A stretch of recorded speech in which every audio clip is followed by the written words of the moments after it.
Do your chickens have mites? Watch how I solve that problem. I'm about to demite my entire flock today. I'm too old to be chasing my chickens around, so I've got a fishing net, some gloves, and some permethrin 10. That'll knock the mites right off, and then I'll come back in a week and do it all over again. This is a 27-gallon tub that I'll be filling up. I have to get one big enough so I can fit my turkeys in there, because I have the philosophy, debug one, debug them all. As you pour in the concentrate, it's gonna start turning milky white. That's totally normal. So some of the steps you can take are to kind of gently lower the chickens in there. Some of them will fight you, some of them will enjoy it. You'll know. Start doing this a bunch of times and you'll get a good feel for it. But I keep dunking this chicken in there to get her comfortable and everything. I also use this as an opportunity to look over my flock to see if there's any issues. Do they have bumblefoot and any kind of other attention that they need?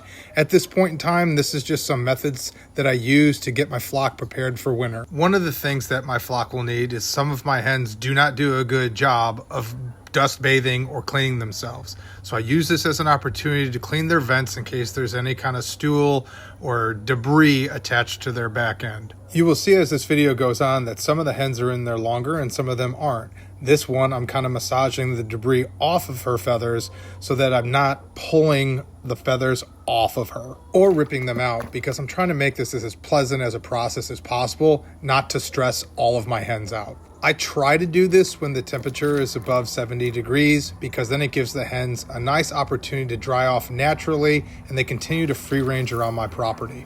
And let's be honest, there are lots of ways that people will do this. This is just one way that I use to maintain the safety and health and welfare of my flock. As always, read the instructions of the product that you're using, because for this, it's said to dump in the entire bottle for about 25 gallons.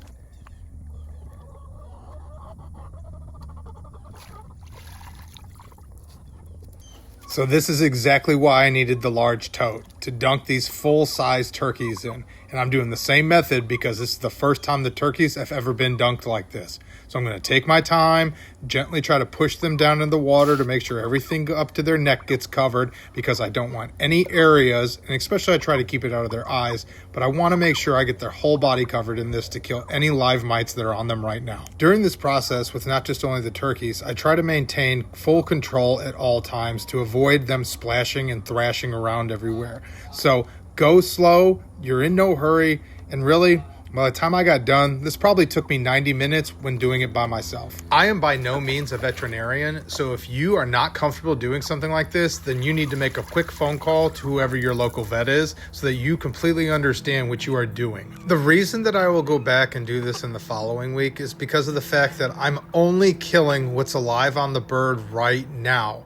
I have to go back a week later because that's from what I could research on my own time. Again, not a veterinarian, but understanding the life cycle of the mite, going back a week later gives me the highest likelihood that I will kill as many of the new babies that hatched on the birds. With this bird, it's a prime example that I'm spending much more time on it because, as you can see, her bottom is a little red.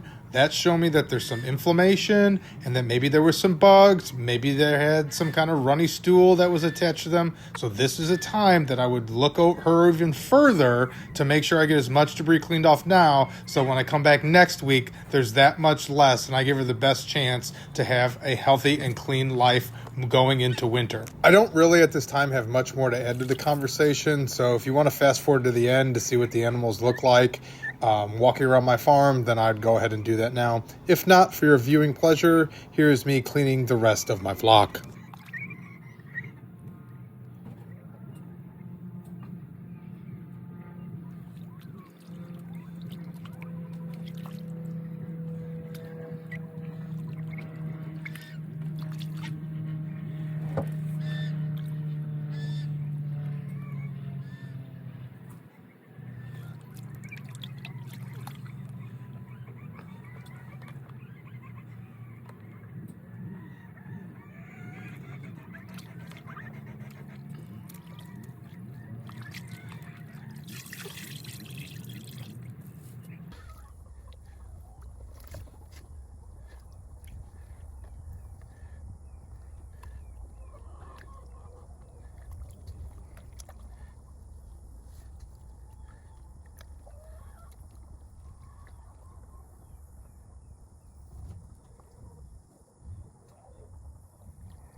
Stop thrashing.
Doing pop, not fucking splashing.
be good for you, though.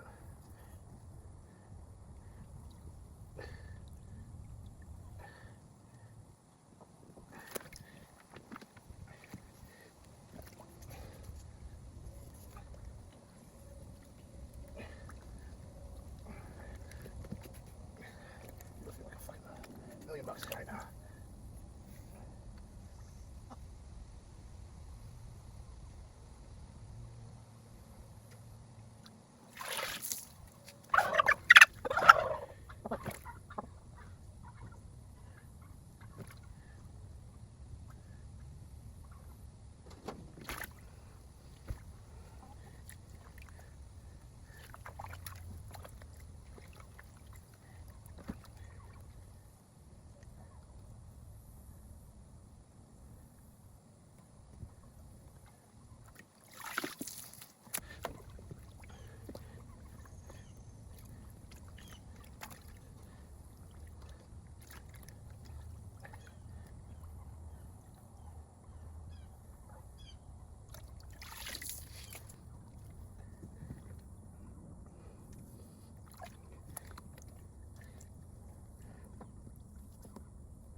Why'd you dunk your head, dummy? Well, that's a wrap, everyone. I'm going to dump this right here, hose everything off, make it all nice and clean. If you found this video beneficial, please don't forget to like and subscribe. Here is what it will look like when they're walking around my farm. They're all pretty soaking wet right now. Some are sitting down, some are walking around. In the next couple hours, they'll all be completely dry like nothing ever happened.